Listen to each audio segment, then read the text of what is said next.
সুমন কুমার রায়, সুমন বাবু আপনাকে রিপাবলিক বাংলায় স্বাগত। আমি কিশলয়। প্রশ্ন হচ্ছে, আমরা খবর পাচ্ছি যে চট্টগ্রাম আদালতে যেখানে জামিনের আর্জি খারিজ হয়েছে, কিন্তু কেন খারিজ হয়েছে সেই গ্রাউন্ডের কথা ক্লিয়ার করা হয়নি। কতটা সত্যতা রয়েছে এর মধ্যে, সত্যি ক্লিয়ার করা হয়নি। আদৌ কোনো গ্রাউন্ড ছিল জামিনের আর্জি খারিজ হওয়ার? সুমন বাবু। জামিনের কেন খারিজ হয়েছে সেটা তো গ্রাউন্ডটা দেবে আদেশে, এটা তো সরাসরি কোর্টে ওইভাবে কোর্ট কখনো ওইভাবে বলে না। বিজ্ঞ আদালত সেটা যে আমরা যে আদেশটা তুলব সেই আদেশে আমরা বুঝতে পারবো যে কোন গ্রাউন্ডে মামলাটা খারিজ বিজ্ঞ আদালত করেছেন। আমরা কেন জামিন পাবো সেই বিষয়ে আমরা আমাদের শুনানি করেছিলাম। সেটা আমরা মনে করি যে আমাদের জামিন শুনানি এবং আইনগতভাবে আমরা সন্তুষ্ট এবং এই মামলায় যথেষ্ট বেল পাওয়ার আমরা আশাবাদী ছিলাম, কিন্তু আমরা আশাহত যে বেল পাই নাই। সুমন বাবু, বেল পাননি, বেল পাওয়া যায়নি, চিন্ময় কৃষ্ণপ্রভু এখনো জেলে, 40 দিন হচ্ছে। এর পরবর্তী পদক্ষেপ কি? আমি শুনছিলাম, আমি কথা বলছিলাম অন্যান্য আইনজীবীদের সঙ্গে এবং আপনার সঙ্গে, আপনারা বলছেন হাইকোর্টে যাবেন 7 দিনের মাথায় শংসাপত্র পেয়ে গেলে। পরবর্তী পদক্ষেপ কি? কি সওয়াল করবেন? ওখানেও তো আবার জামিনের আর্জি খারিজ হয়ে যেতে পারে। কি গ্রাউন্ড তৈরি করছেন আপনারা আপনাদের দিক থেকে, বলুন। আমরা মনে করি যে এই মামলাটা একটি সম্পূর্ণ মিথ্যা এবং ষড়যন্ত্রমূলক মামলা।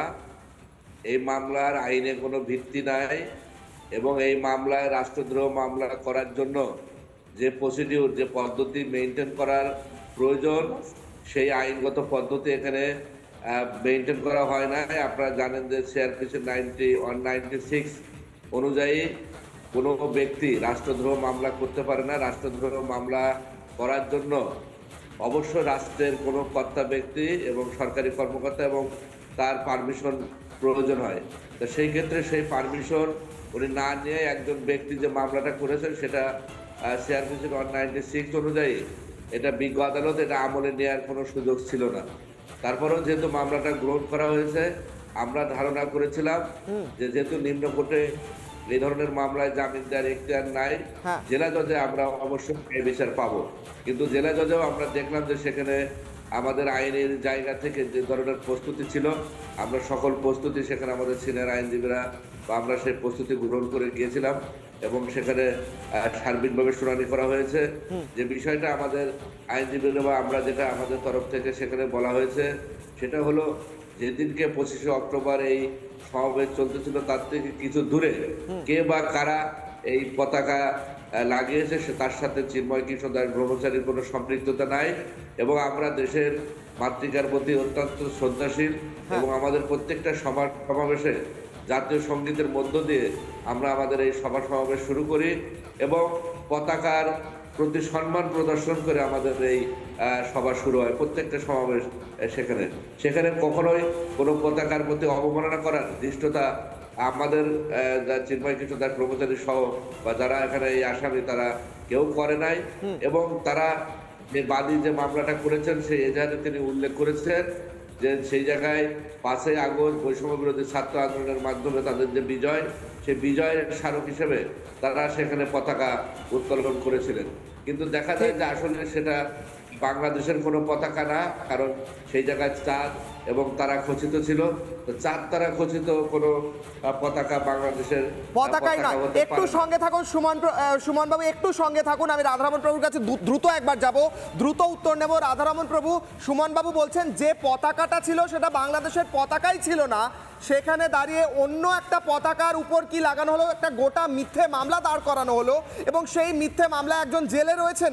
আপনার কাছে দ্রুত উত্তর চাইবো, এটা কি হিউম্যান রাইটস, মানবাধিকার সম্পূর্ণভাবে লঙ্ঘন করা নয়? একটা গোটা দেশের এই মুহূর্তে দাঁড়িয়ে প্রশাসনের দিকে অভিযোগের তীর উঠছে নাকি?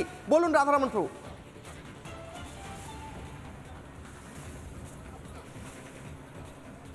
এক্স্যাক্টলি, অ্যাকচুয়ালি যদি এটা হয়, আর আমরা জানিও অনেক আইনজীবী আর লোকও বলেছে কি ওটা বাংলাদেশের পতাকা ছিল না, তো যদি এটা হয় তো এটা অনেক বড় ষড়যন্ত্র আর গোটা বিশ্ব এটা বুঝতে পারছে কি চিন্ময় কৃষ্ণবাবুকে ফাঁসানো হয়েছে।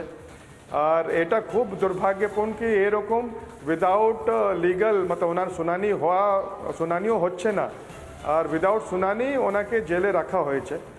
আমি যত জানি, আমি আইনজীবীদের কথা শুনছিলাম, ওরা বলছিল কি যদি ঠিক করে কেউ জজ এই মামলাটা শুনবে, ওটা সেই সেম ডে এই মামলাটা খারিজ হয়ে যাবে আর চিন্ময় কৃষ্ণবাবু উনি বেল পেয়ে যাবেন, ফ্রি হয়ে যাবেন।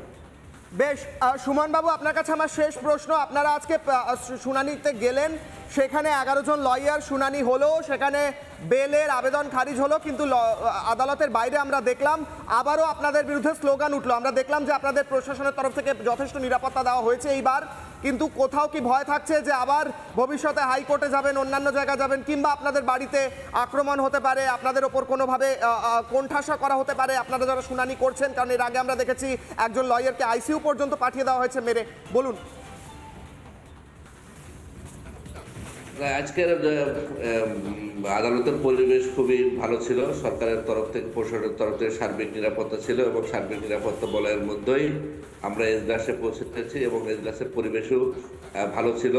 কিন্তু যখন জামিন না মঞ্জুর করে তখন পরবর্তীতে কিছু উচ্ছৃঙ্খল ব্যক্তি বা আমাদের কিছু সহকর্মী আইনজীবী যারা এই ধরনের সাম্প্রদায়িক স্লোগান সহ ভুয়া এবং দালাল, ভারতের দালাল বলে বিভিন্নভাবে করেছে এবং আমাদেরকে কঠোর প্রশাসন নিরাপত্তার মধ্য দিয়ে আমাদেরকে গাড়িতে তুলে দেওয়া হয়। হয়তোবা প্রশাসনের কঠোর নিরাপত্তা না থাকলে হয়তোবা আমাদের উপরে হামলা হওয়ার আশঙ্কা ছিল। তা আমরা প্রশাসনের প্রতি ধন্যবাদ এবং কৃতজ্ঞতা জানাই। আর ন্যায় বিচারের ক্ষেত্রে যেটা আমরা বলবো যে মামলায় আইনি কোনো ভিত্তি নাই এবং যে পতাকার কথা বলা হয়েছে সেই পতাকা জব্দও করা হয় নাই।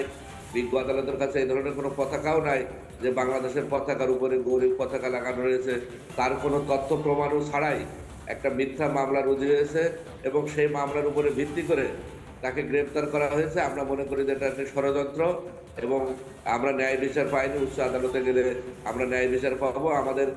আমরা যেটা 3 কোটি সনাতনী সম্প্রদায় মনে করি যে সনাতনী সম্প্রদায়ের কণ্ঠ রোধ করার জন্য চিন্ময় প্রভুকে আটকে রেখে জেলের ভিতরে তাকে দীর্ঘায়িত করে জেলে রাখার একটা ষড়যন্ত্রের অংশ হিসেবেই তাকে গ্রেপ্তার করা হয়েছে। নানা ধরনের কন্টেন্ট দেখার জন্য লাইক করুন, শেয়ার করুন আমাদের ফেসবুক পেজ, সাবস্ক্রাইব করুন আমাদের ইউটিউব চ্যানেল। পাশাপাশি অন্যান্য ব্রেকিং নিউজের জন্য অবশ্যই চোখ রাখুন রিপাবলিক বাংলায়।